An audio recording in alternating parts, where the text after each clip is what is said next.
We'll see now a very simple example with numbers, adding two numbers, so the sum of two numbers or any other mathematical operation or printing a few numbers.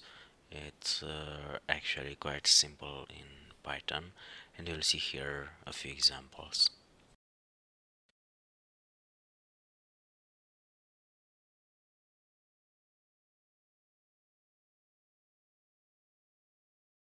Let's print now also some nice text before the sum of these two numbers.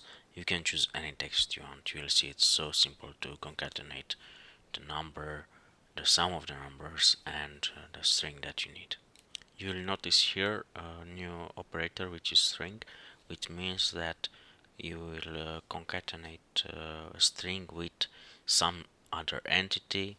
So in order to this concatenation to work, the other entity has to also be a string.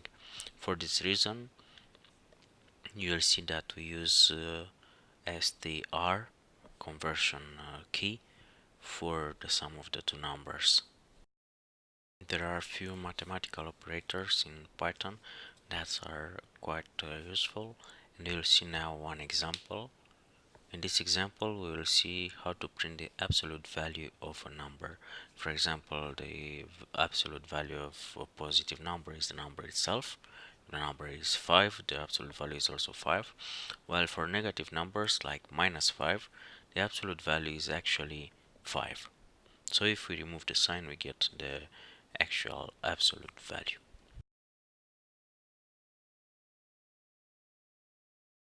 We'll see here another example of using the conversion to string.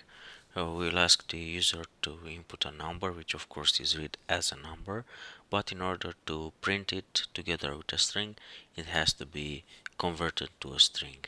So maybe it will be the first time for you when you see this. We'll use the key input, which actually asks the user to provide some input. So we'll read the value with input and then convert it to a string. We'll play here a little bit with a few spaces and indentation and so on to make the string look nice to the user.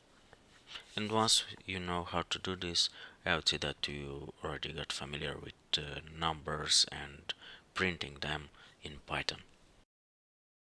So until next time, remember that you learned how to read some input as a number, how to print the absolute value of a number, how to print the number or a few numbers or a sum of numbers as a string, and all of this in less than 5 minutes.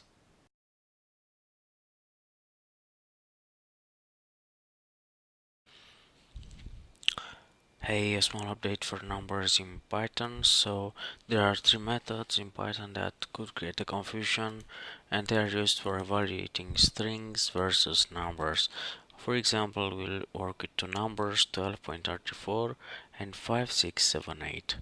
Now the three methods that I mentioned are isDigit, isNumber, and isDecimal. So 12.34 versus 5678. Let's take the first method. IsDigit. 12.34 will return false, while 5678 will return true. Why? Because not all the characters in this string are digits. For example, in 12.34 there is a dot or a point, so this is not a digit, and for this reason it will return false. Now let's check the other one. Is numeric. 12.34, it's not all digits, but it is a number, so it will return true, while 5678 is also a number.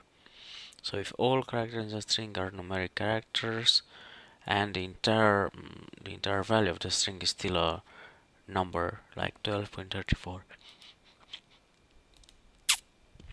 so if instead of a dot we'd have like a 12a34, it would not be a number anymore. Now is decimal? Of course no, there is a dot as mentioned before, so it is not all decimals, while 5678 is a decimal. So the definition would be this method returns true if all characters in the string are decimal or false otherwise. So thanks for watching this, and remember to subscribe so you can get any update that I'll publish again here. This is intended to be a channel with resources for learning Python and mostly for beginners. So if you are interested in learning Python, please remember to subscribe to this channel.